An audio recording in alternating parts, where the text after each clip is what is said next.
We believe, the President believes, that the actions taken by his administration and by NATO have helped the Libyan people reach this day, and that they now have an opportunity to secure a much brighter and more democratic future. And that was the goal all along. When you make the calculations that this president made then and makes when all matters of national security are at stake, he looks at American interests and he looks at our ideals. And they do not have to be mutually exclusive. That is the approach that he took here, and it is the approach he applies as Commander-in-Chief. Yes? Jay, the President mentioned the inevitable end of the rule of the Iron Fist in his remarks just now. Does the President believe that Gaddafi's downfall sends a message to Syria's Assad? The President believes that Syria's leader has lost his legitimacy to rule. The violence he has perpetrated against his own people is unacceptable. I think it's fair to say that the events of this entire year in that region of the world have spoken more dramatically than any individual could about where the future lies in that region. And it's a future that lies with the youth of the region and those who are demanding greater democracy, greater accountability from their governments, greater freedom. That's as true in Syria as it is in Libya. Just to follow up, will the President now deepen U.S. support for the Libyans to help them with the transition? We remain committed, as the President said, to Libya and to the Libyan people. We will work with our international partners to further assist Libya as they make this transition. As the President said, Libya's future is obviously undetermined. There is a long and winding road ahead for Libya. What we have witnessed today and what we have witnessed over the past several months is the Libyan people taking control of their country and putting themselves in a position to create a better future for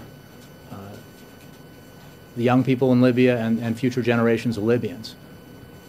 There are no guarantees as to what that future will look like, but they are in a far better place now because of what they achieved with our assistance and with NATO's assistance, and that makes this a very good day.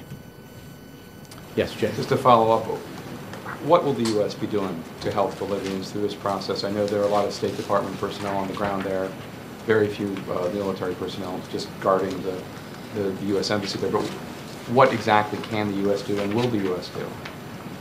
Well, I think it's a little premature to get into specific forms of assistance. I would refer you to the State Department for the kinds of assistance we've already provided. You guys have been planning for this day for 8 months. Well, no question, but I just don't have a lot of information about what kind of assistance we'll be providing Libya in the future beyond what we've already announced in terms of,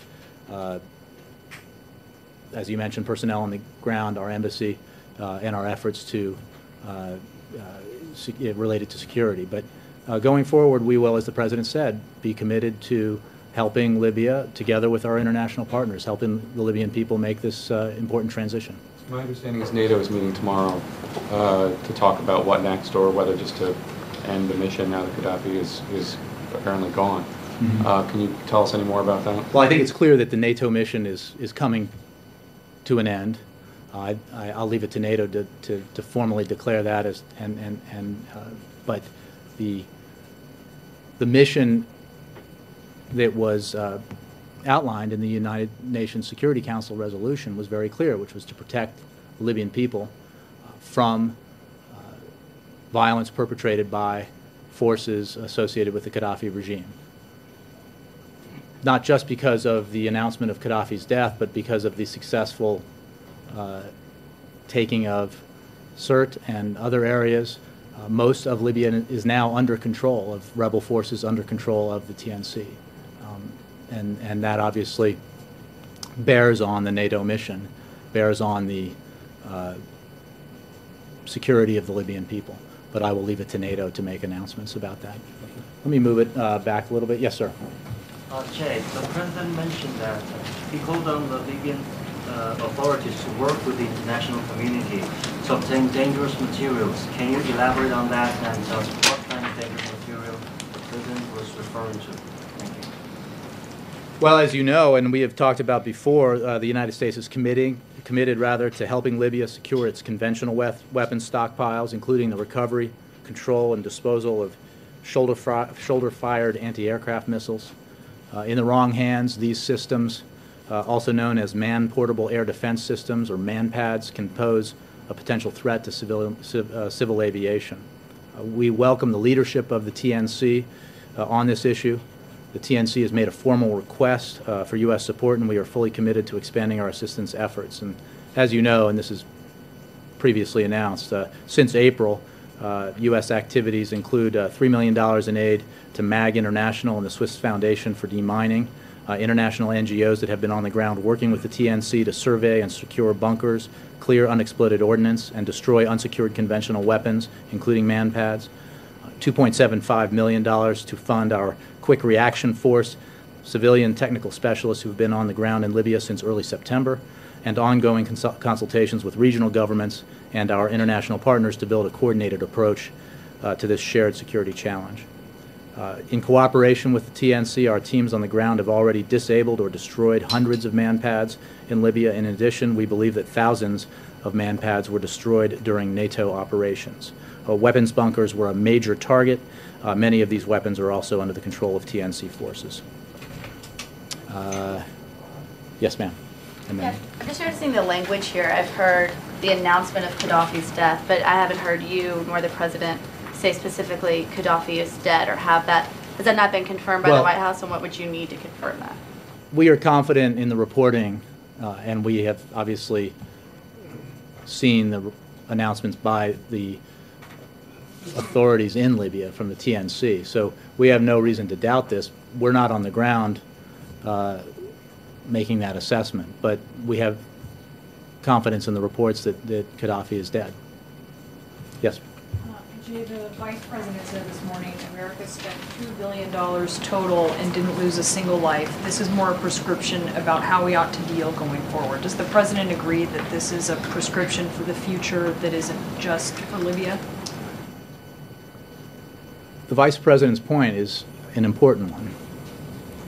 Actually, far less than $2 billion, between $1 and $2 billion total. I wasn't contesting. No, but I think it's important that the approach the President took here was designed to ensure that we worked together internationally with our partners, that NATO functioned as it should, and that our allies, after an initial phase when United States military forces took the lead, that our allies in NATO thereafter took the lead and we were in support. That enabled us to do many things. Most importantly, it led to a mission that, in protecting Libyan civilians, allowed Libyans to control the outcome of their revolution and to decide their own future. They own what happened in Libya, and they should be rightly proud of what they've accomplished. I think it's important also that in doing this, we were able to provide this essential leading role and then assistance role through the remarkable contributions of our military forces as well as our civilian personnel, and to do it without a single U.S. casualty. But what about in other countries? I mean, in Syria, where over 3,000 civilians, reports say, have been killed. I mean, his point that it's a prescription about moving forward is... I think his point is that we need to,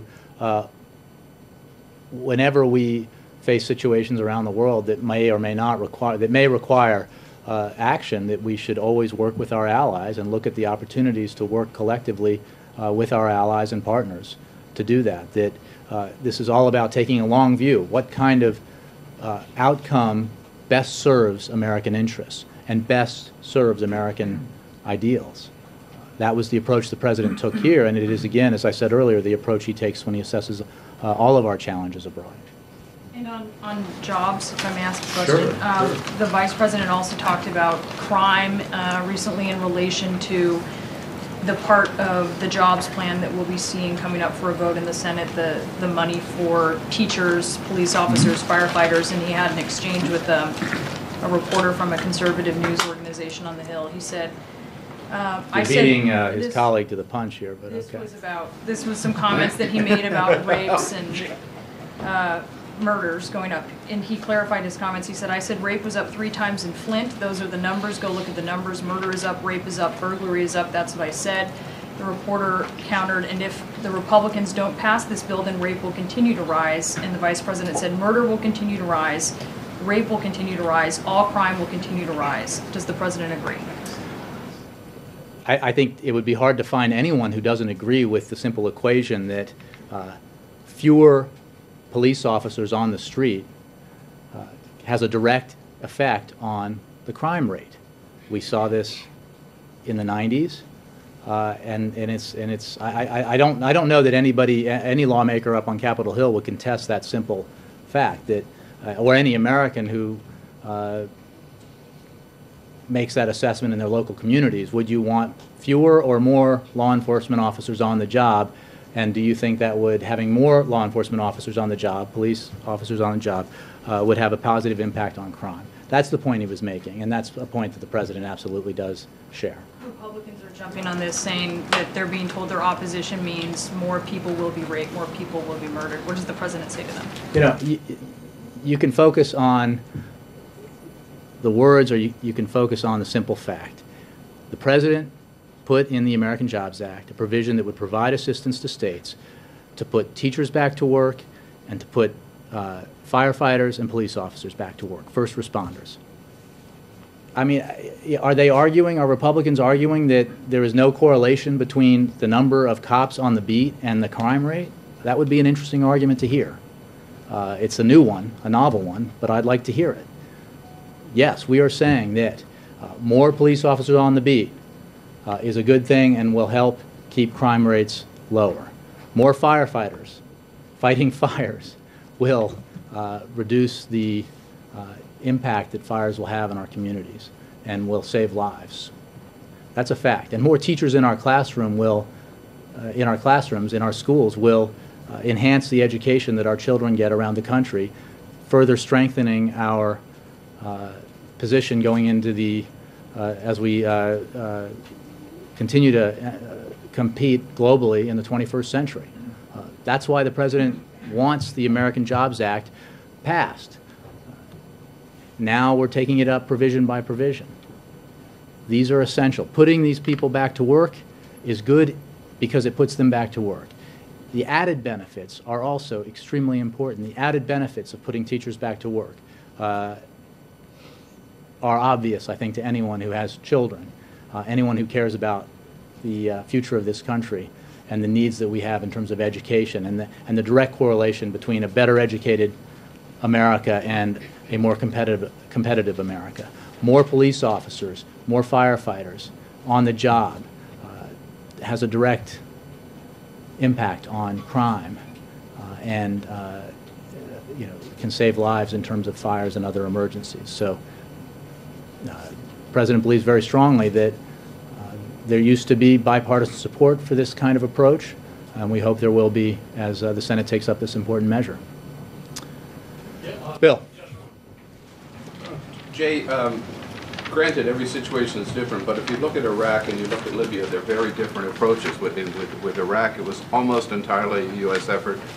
We paid for it entirely, over 5,000 lives lost. In Libya, we were part of an international coalition under the UN, didn't put the entire bill and no American lives lost. So if you look at those two, as the administration is saying, Iraq was the way we used to do things, Libya is now the way we're going to try to do things, sort of building on it.